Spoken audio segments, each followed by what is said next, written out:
नमस्कार दोस्तों, मैं निर्मला रुंगटा ब्लेसिंग टीम कोलकाता से बोल रही हूँ और आज मैं आपके सामने पेश कर रही हूँ 4 एग्रीमेंट की हिंदी अनुवाद जो संतोष कालराजी ने की है।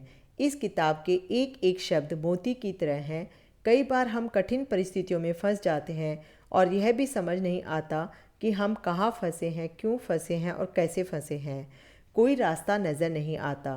ऐसे में ये किताब हमें बहुत मदद करती है। इसको पढ़ने से जीवन बेहतर ना बने, ऐसा हो ही नहीं सकता।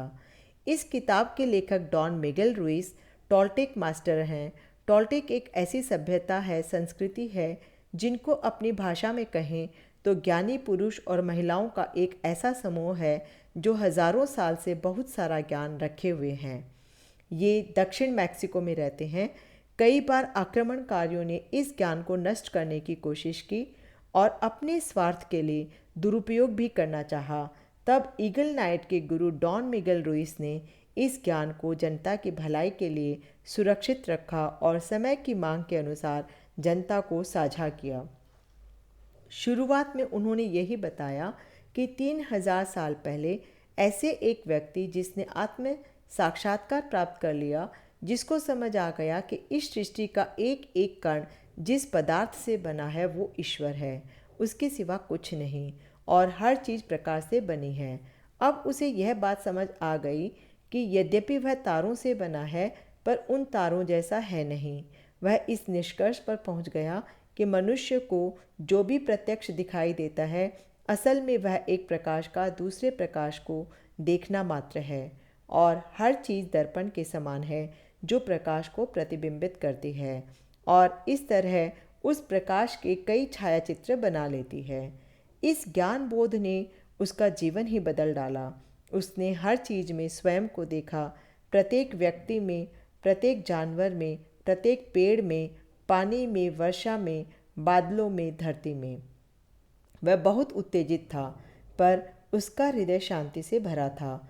वह अपनी जाति के सभी लोगों को शीघ्रातिशीघ्र इस खोज के बारे में बताना चाहता था, पर इस बात को समझाने के लिए उसके पास उपयुक्त शब्द ही नहीं थे। वह लोगों को यह समझाना चाह रहा था कि मैं भी ईश्वर हूँ, तुम सब भी ईश्वर हो, हम सब एक बराबर हैं। लोग उसे ईश्वर का अवतार मानने लगे थे, लेकिन यह बात नहीं समझ पा रहे थे कि वो सब भी ईश्वर हैं। उसे लगा कि वह अन्य लोगों के लिए एक दर्पण है, एक ऐसा दर्पण जिसमें वह खुद को देख सकता था, और उसने देखा हर कोई एक दर्पण है। उसने स्वयं को सब में देखा, परंतु किसी और ने उसे अपने जैसा नहीं देखा।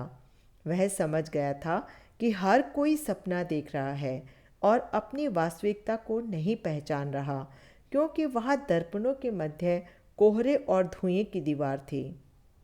वह चाहता था कि जो जो उसने देखा उसे याद रख सके, इसलिए उसने स्वयं को धूमिल दर्पण पुकारने का फैसला किया, ताकि उसे हमेशा याद रहे कि पदार्थ यानी मैटर एक दर्पण है और उसके बीच जो धुआं है वही हमारी वास्तविकता है।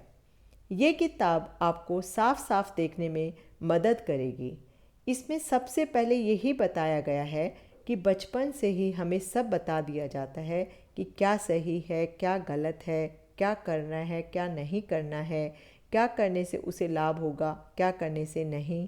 और बचपन से बच्चों में ये चीज़ डाल दी जाती है कि उसे सबसे बेहतर बनना है, जो कि उनमें प्रतिस्पर्धा पैदा करती है। उन्हें अपने से सोचने का मौका ही नहीं दिया जाता, और हर एक जन अपने अंदर एक कानून की किताब बना लेता है जिसमें सब नियम लिखे रहते हैं। उन्हीं के अनुसार वो अपने आप को जज करता है और अपने आप को सुरक्षित भी महसूस करता है। जैसे बिल्ली के रास्ता काटने से अशुभ हो सकता है, इस तरह की कई सामाजिक मान्यताएं हमारे व्यक्तित्व के विकास में बाधा डालती है और हमें वास्तविकता से दूर रखती है। तो इस किताब में हमें नए अनुबंध दिए गए हैं, जिसका पालन करने से हमारा जीवन पूरी तरह बदल सकता है।